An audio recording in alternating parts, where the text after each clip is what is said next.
Здравствуйте, это новости Татарстана. В студии Елена Зинатульна. И вот о чем сегодня в выпуске. Один подросток умер, другой находится в больнице. В настоящее время возможно уголовное дело по части 1 статьи 109. Это причинение смерти по неосторожности. Чем отравились подростки, какие экспертизы сейчас проводят, разбиралась Алия Хайрудинова. Одна из версий – ребенок мог выпасть через проем на общем балконе дома. Вот дыра была, вот. Там 8-летний ребенок пролезет в эту дыру. Прокуратура выясняет причины гибели двухлетнего ребенка в Салават-Купере. Подробности расскажет Вероника Гайнудинова. Сохранить динамику. Ситуация может измениться в любой момент. Сейчас необходимо продолжить соблюдать жесткую финансовую дисциплину. Как исполняется бюджет республики и почему сейчас важно усилить поступление налогов? На совещании в кабинете министров узнавал Рамиль Шайдуллин. В республике продолжается конкурс «Культурная столица Татарстана». Сегодня со своим культурным кодом казанцев знакомят агрызцы. Свободными вечерами вместе с сельчанками вышиваем вот такие женские колпаки. Подробнее в материале с Ириной Васильевой. Следственный комитет республики возбудил уголовное дело после отравления двух подростков в казанском поселке Нагорный. По данным прокуратуры Советского района, один из ребят скончался до приезда бригады скорой помощи. Второго удалось спасти. Сейчас он находится под наблюдением врачей ДРКБ.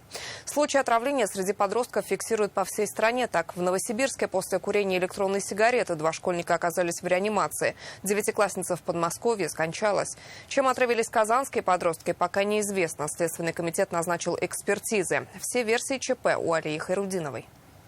Поселок Сосновка, улица Набережная. Вот в этом доме произошло отравление двух подростков. Им по 16-17 лет. Один погиб, другой находится в ДРКБ. Ему сейчас помогают врачи. Чем отравились подростки, пока неизвестно. Трагедия произошла утром 20 октября. По словам соседей, подростки дружили и часто ходили друг к другу в гости. Очень хорошие мальчики были. Такие спокойные, такие хорошие мальчики были. То есть вы никогда не видели? Никогда не видала, что они пьяные были, хулиганили. Нет. Все время приходили, уходили. Он со мной вместе работал даже. Очень хороший парень. Очень хороший. Я грузоперевозками занимаюсь, а он меня помогал, ездил. Похороны скончавшегося подростка прошли в воскресенье. В это время врачи боролись за жизнь 17-летнего друга. Он был госпитализирован в ДРКБ в отделении реанимации. Сейчас его перевели в обычную палату. Нам удалось пообщаться с его родственниками. Нет, я ничего не могу сказать. Ну а состояние стабильное? Ничего, нормально, к улучшению идет. А вот чем отравились, пока неизвестно? Не знаю. В приемный покой ДРКБ поступил подросток 16 лет с признаками отравления неизвестным веществом. Врачи ДРКБ сделали все возможное для стабилизации состояния. Незамедлительно была проведена инфузионная терапия, после чего состояние подростка стабилизировалось. В данный момент подросток находится в отделении диагностики. Состояние стабильное, в ясном сознании. В ближайшие дни планируется выписка. По данному факту Следственный комитет возбудил уголовное дело. Проводится экспертиза. Дело на контроле у прокуратуры.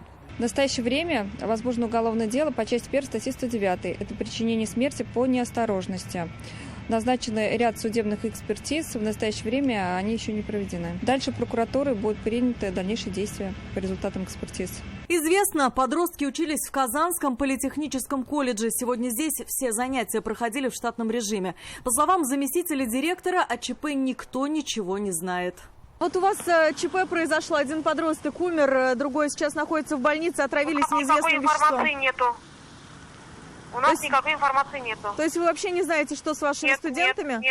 Нет, обращайтесь в правоохранительные органы. Это не первый случай отравления неизвестным веществом со смертельным исходом. В этом году летом по всей стране 36 человек умерли, выпив суррогатный сидр. Пострадали более 100. 2 года назад незамерзайкой в казанских Салмычах отравились 15 подростков. Погибла девушка. На днях в Новосибирске после курения электронной сигареты 2 школьника оказались в реанимации. Девятиклассница в Подмосковье скончалась. Что стало причиной отравления казанских подростков? Ждем результатов экспертиз. Алия Хайрудинова, Данил Филатов, ТНВ, Казань. Прокуратура выясняет причины гибели двухлетнего ребенка в жилом комплексе Салават-Купере. Возбуждено уголовное дело в отношении неустановленного лица по статье «Причинение смерти по неосторожности». Одна из версий – мальчик мог выпасть через проем на общем балконе дома. Это отверстие предусмотрено по проекту, оно необходимо для отвода дождевой воды. Но соответствовало ли оно стандартам? Сегодня разбиралась Вероника Гайнудинова. Вот этот проем, через который, вероятно, и выпал ребенок. Сегодня он выглядит так. Его закрыли защитной сеткой. Это общий балкон на 18 этаже. Здесь и живет семья, у которой погиб ребенок. Два проема для отвода дождевой воды. Визуально видно, с левой стороны он меньше, с правой больше. Закрыли сеткой как раз большой проем. Соседи говорят, в день трагедии все было открыто. Их версия, через него и мог выпасть двухлетний малыш. Сетки не было, поставили, наверное, на следующий день. В субботу, наверное, поставили. Курить, когда выходил, я измерял, получается, ширина где-то, в 1,5 кирпича где-то получается. Сетки, по-моему, вообще нигде на этажах не было. Напомним, трагедия произошла 20 октября. Мама мальчика пошла встречать старшего ребенка из школы. Младший в это время остался дома, спал. На записи камер видеонаблюдения видно, малыш выходит из квартиры, пытается вызвать лифт, затем открывает дверь на общий домовой балкон и за ней исчезает. Тело ребенка нашли на асфальте. Жители на месте трагедии организовали стихийный мемориал. Вот дыра была, вот. Там 8-летний ребенок пролезет в эту дыру. То есть оттуда может выпасть ребенок? Конечно, она вообще большая. Мы спустились на один этаж ниже, сейчас стоим на 17-м. Здесь тоже на общем балконе есть проемы, сетки здесь нет. В управляющей компании, которая обслуживает весь жилой комплекс Салават-Купере, рассказали, это они установили защитную сетку. Пока только в предполагаемом месте падения. С выходных осматривают все высотки жилого комплекса и перекрывают проемы большого размера. Дом сдавался в эксплуатацию, проект прошел госэкспертизу. Управляющая компания никакие изменения, то есть в конструктив дома, не вносила. Наша съемочная группа обошла несколько домов Салават-Купере. Проемы на балконах в многоэтажках разные и по типу, и по размеру. Где-то это небольшое квадратное отверстие, где-то водоотвод в виде трубы. Почему такие разные проемы в типовых высотках? На этот вопрос мы не получили сегодня ответа. Запрос в Татинвест гражданпроект мы направили. Единственное, что подтвердили в прокуратуре, в доме на Ильгама Шакирова, где произошла трагедия, проем соответствует заявленным нормам. Это 20 на 38 сантиметров. По предварительной проверке данный проем был выполнен в соответствии с проектом, который прошел государственную экспертизу и полностью соответствует этому проекту. То есть нарушений в данной части мы пока не выявили. Сейчас проводится проверка, продолжается по данному факту. Падение малыша через проем балкона на 18 этаже – это одна из версий. Сам момент трагедии никто не видел. Видеокамера на лестничной площадке зафиксировала только выход на балкон. Система видеонаблюдения на соседнем доме фиксирует обзор только до 16 этажа. После гибели ребенка возбудили уголовное дело по статье «Причинение смерти по неосторожности». Пока в отношении неустановленного лица. Надзорные органы проводят проверку. Мы следим за ее ходом. Вероника Гайнудинова, Лейсан Саитова, ТНВ, Казань. К другим новостям соблюдать жесткую финансовую дисциплину потребовал сегодня Рустам Минниханов. В 33 районах снизилось поступление земельного налога. В 2 муниципалитетах НДФЛ – это Новошишминск и Апастово. Снизились поступления по налогу на прибыль от ряда татарстанских предприятий. Об этом сегодня говорили в Доме правительства. Здесь прошло крупное совещание финансовых, казначейских и налоговых органов. Райс республики потребовал разобраться в ситуации и принять необходимые меры. Рассмотрим итоги 9 месяцев текущего года и задачи до конца года. В зале представители финансовых органов и всех отраслевых министерств. На повестке исполнение бюджета республики. Год выдался непростым. Экономические колебания и ситуация в мире могли изменить плановые показатели, но этого не произошло. За 9 месяцев в казну поступило больше 395 миллиардов рублей. Данные объемы поступлений не должны нас успокаивать. Важно сохранить положительную динамику доходов. В текущих условиях ситуация может измениться в любой момент. Сейчас необходимо продолжить соблюдать жесткую финансовую дисциплину для абсолютного исполнения первоочередных и социальных обязательств, создать запас прочности. Один из основных источников дохода – НДФЛ. В этом году татарстанцы заплатили на 22% больше, чем в прошлом году. За отчетный период налог поступил в консолидированный бюджет республики в объеме 93,1 миллиарда рублей. Большинство регионов обеспечили рост по налогу относительно показателей прошлого года. Вместе с тем, имеется значительный объем задолженности по консолидированному бюджету, который составляет 1 миллиард 283 миллиона рублей. Рост задолженности отмечается в 38 регионах. Не обошлось и без сюрпризов. Налога на прибыль в консолидированный бюджет республики в этом году поступило на 1,2 миллиарда рублей меньше, чем за аналогичный период прошлого года. Свои выплаты существенно снизили наши крупнейшие налогоплательщики – нефтегазовая и нефтехимическая отрасль. Как объяснили сегодня, это связано с мировыми ценами на нефть. Наши компании меньше зарабатывали, соответственно, и меньше заплатили. Падение по налоговым отчислениям есть и в машиностроении. По остальным отраслям рост, причем радует очень в обрабатывающих отраслях в 2 раза. При этом в третьем квартале цены заметно выросли, что вкупе с увеличением доходов от положительных курсовых разниц и ростом прибыльности компаний, особенно которые реализуют госзаказы и национальные проекты, позволило вплотную приблизиться к прошлогодним значениям. Также для недопущения снижения налога на прибыль Рустам Минниханов поручил министерствам и налоговым органам продолжить проведение балансовых комиссий на предприятиях, оказывать содействие производителям, в том числе в получении мер господдержки. По ситуации с НДФЛ Раис Республики поручил проанализировать ситуацию с районами. Следует продолжить работу в рамках комиссии по легализации теневой заработной платы, а также проанализировать ситуацию по муниципальным районам, допустившим уменьшение платежей по НДФЛ.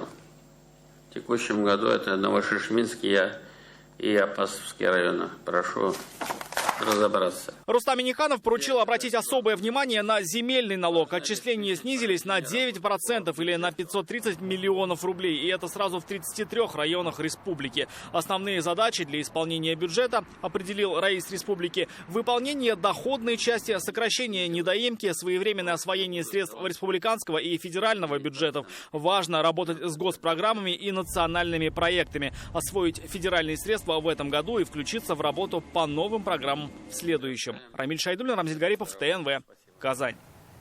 В Альметьевске массово увольняются полицейские. В сравнении с прошлым годом отток кадров вырос на 20%. Об этом сегодня на совещании в мэрии сообщил начальник местного ОВД Олим Атакулов.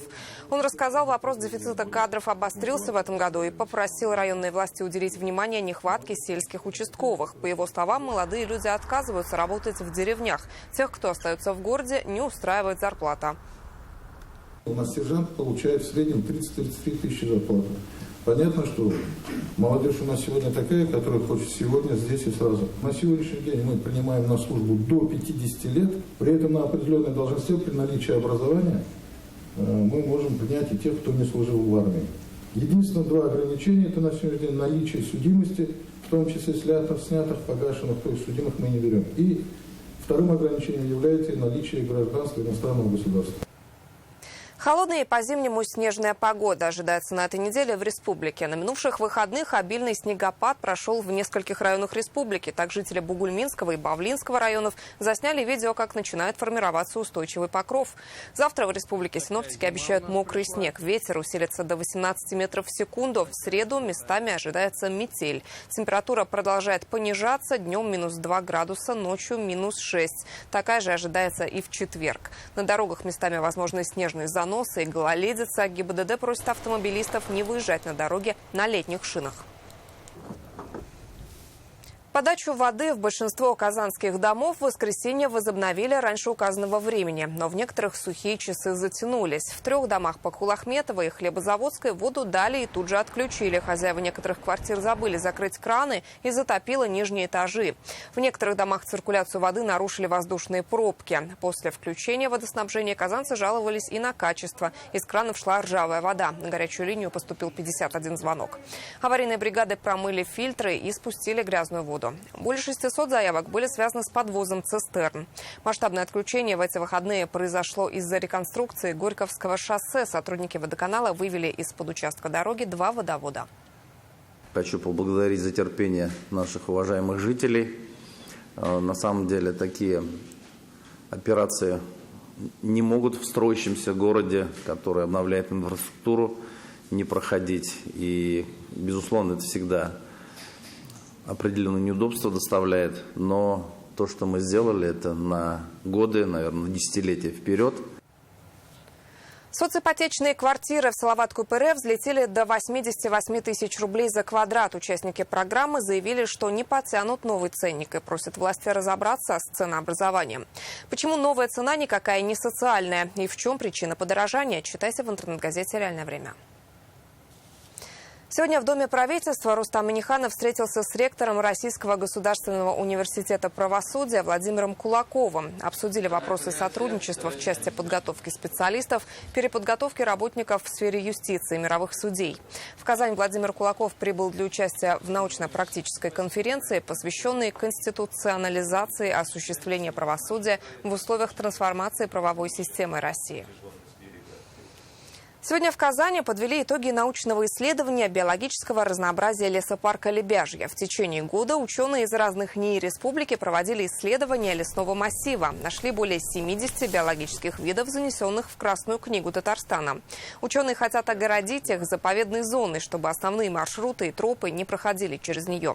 Всего в лесном массиве 383 вида растений. Это почти четверть от всех растений в республике. Фауна лесопарка также разнообразна. Здесь 210 видов птиц, 37 видов млекопитающих и 5 видов летучих мышей.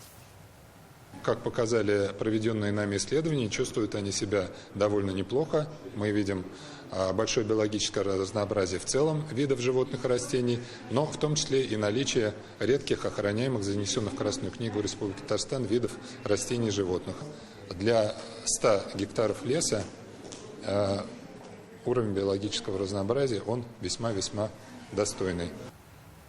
Тропа проходит около санитарной защитной зоны Казань-Оргсинтеза. По словам ученых, предприятие и лесопарк Лебяжье находятся в добрососедских отношениях. Программа «Экотропы» станет продолжением проекта «Сибура». Также маршрут по лесному массиву будет включен в масштабный проект «Волжская тропа». Протяженность маршрута лесополосы 3 километра. Сама тропа откроется летом следующего года. Мы, в принципе, ведем большую работу по снижению воздействия на окружающую среду. За последние 15 лет на территории нашей санзоны не выявлено превышений по загрязняющим веществам в атмосферном воздухе. Это подтверждается и нашей лабораторией, городскими лабораториями, лабораториями надзорных органов. Наши мероприятия, в принципе, направлены на снижение воздействия. И мы понимаем, что вокруг нас прекрасная природа родного края. Казанский участок, он действительно очень богат на экологическую повестку. Но Волжская тропа, она многогранна, и у нее большой потенциал и огромный контекст, не только экологический, но и исторический, архитектурный. Поэтому в рамках нашего взаимодействия, то есть можно развивать и дальше, создавать вот такие капиллярные тропы и радиальные маршруты по Волжской тропе, и как пример наше взаимодействие для других компаний. Яркий мурал на 5-этажном доме открыли сегодня в Нижнекамске. Он встречает и провожает гостей города на фасаде дома, который расположен на перекрестке главных городских дорог. Эскиз проекта нижнекамцы выбирали сами. Преобразить дом удалось благодаря нижнекамскому предприятию «Сибура». Фасад дома 82А по Химиков теперь украшает яркий масштабный мурал «Девушка-химик». В колбах лаборанта химического производства растут тюльпаны, а прическа плавно перетекает в реку. Автор работы – художник-любитель из Нижнекамска Татьяна Леонтьева. Именно ее работа набрала большинство голосов в социальных сетях. Хотелось все это соединить, чтобы было показано симбиоз природы и промышленности. Спасибо большое за такую возможность поучаствовать в таком конкурсе. И ребята, участвуйте на самом деле. Это все реально. На конкурс работы представили 22 нижнекамца. На народное голосование вынесли 5 лучших эскизов. Мы приняли участие вместе с семьей, дочерью. Сделали рисунок мурала. И спасибо компании «Сибур», что они нас наградили грамотой и подарками. Обновление домов в городах присутствия «Сибура» стало доброй традицией. На протяжении 6 лет расписано более 30 фасадов в разных уголках России. В Нижнекамске это уже второй мурал. Мы, как компания «Сибур», преднамеренно хотим, чтобы сами жители города предлагали темы, которые наиболее близкие, которые наиболее откликаются в сердцах. Конечно, мы все вместе и совместно несем ответственность за этот город. Только вот в этом году при поддержке компании «Сибур» 4 традиционных объекта, которые ассоциируются с Нижнекамской. Это наш факел, дружба, Алмаш, база УСР. Трансформируется в новое пространство. Сегодня идет реконструкция нашего химико-технологического института. И это благодаря вот тем партнерским отношениям и тому желанию сделать город лучше, что делают наши промышленные компании, в частности компания «Сибур». И вот сегодняшний мурал – это тоже некая ассоциация того, что человек труда – это всегда человек ценен. И вот я думаю, что вот подрастающее поколение, наши малыши, наши школьники, я думаю, что увидят и захотят также стать членом большой команды наших нефтехимиков. Еще один мурал появился на фасаде дома Менделеева, 39. Теперь с огромного настенного холста на горожан и гостей нашего города смотрит матушка Кама. Марат Фаляхов отметил, эти два масштабных рисунка – начало большой арт-программы Сибура, в рамках которой на городских фасадах появится еще 10 муралов. Рамиль Шайдуллин, Алена Струминская, Рафаэль Ракипов, ТНВ, Нижнекамск.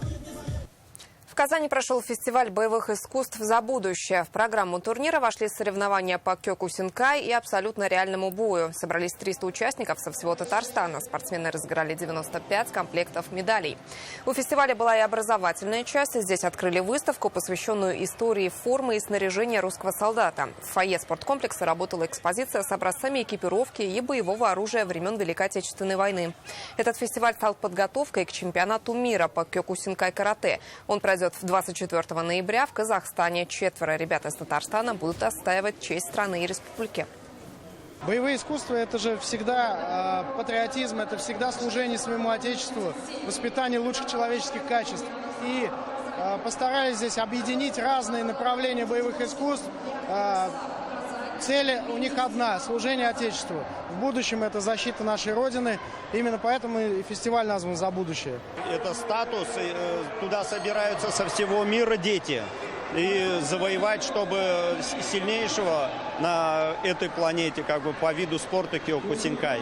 Вот 4 человека наших, 4 наших воспитанника будут бороться за это звание.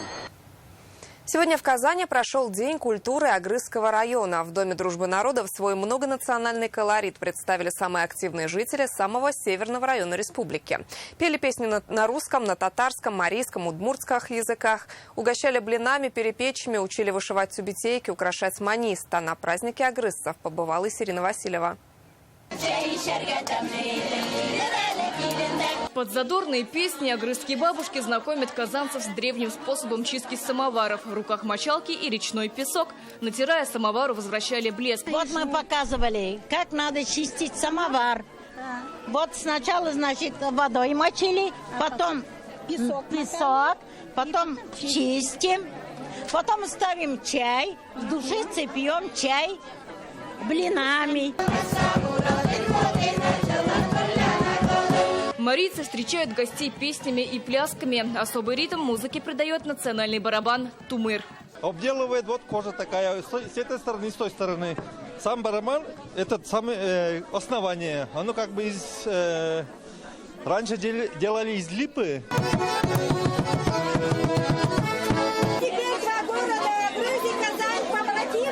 Удмурты угощают гостей местным квасом из деревянного ковша братина и приглашают за стол. Здесь красуются перепечи и вареная репа парунка. Кокрок это называется.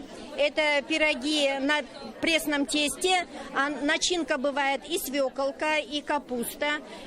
Из овощей делается. Для всех мастер-классы. Желающие могли шить и вязать мягкие игрушки. Украсить удмуртскую маниста, татарский колфак и тюбетейку. У татарского народа есть очень красивых обычаев, очень красивые обряды, и в том числе ремесла. И, конечно же, мы продолжаем дело наших бабушек и свободными вечерами вместе с сельчанками вышиваем вот такие женские колфаки. Культурная программа завершилась большим концертом «Северная звезда Татарстана. Мой агрыз». Выступили фольклорные коллективы, известные артисты района, школьники. Чувство радости, чувство гордости за свой район, за своих. И, конечно, есть чувство и немного волнения, потому что перед своими это как будто выходишь на экзамен. Такие встречи для агрызцев – очередной повод гордости за свой район. В Агрызском районе испокон веков бок о бок в дружбе и согласии, уважении и понимании проживают представители разных национальностей. Каждый народ по-своему велик своей историей, уникальностью и традициями. конкурсу «Культурная столица Татарстана» агрызцы подготовились основательно. Он стартовал в конце марта. До 24 ноября в Казани программы о своем культурном коде представят все районы республики. Победитель получит сертификат на 3 миллиона рублей. Ирина Васильева, Алмаз Зиадинов, ТНВ, Казань. Это были новости Татарстана. Еще больше информации в нашей группе ВКонтакте и телеграм-канале. Далее прогноз погоды с Динаром Бодрудиновым. Всего доброго.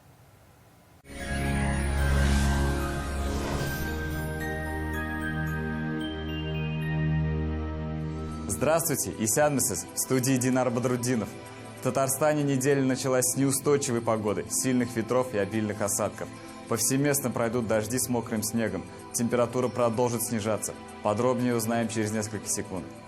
Санчи – сокровище китайской медицины. Дает энергию, укрепляет иммунитет, нормализует сон, способствует устранению головных болей и хронической усталости, нормализует давление. Санчи – источник долголетия. Продается только в аптеках Фармлен.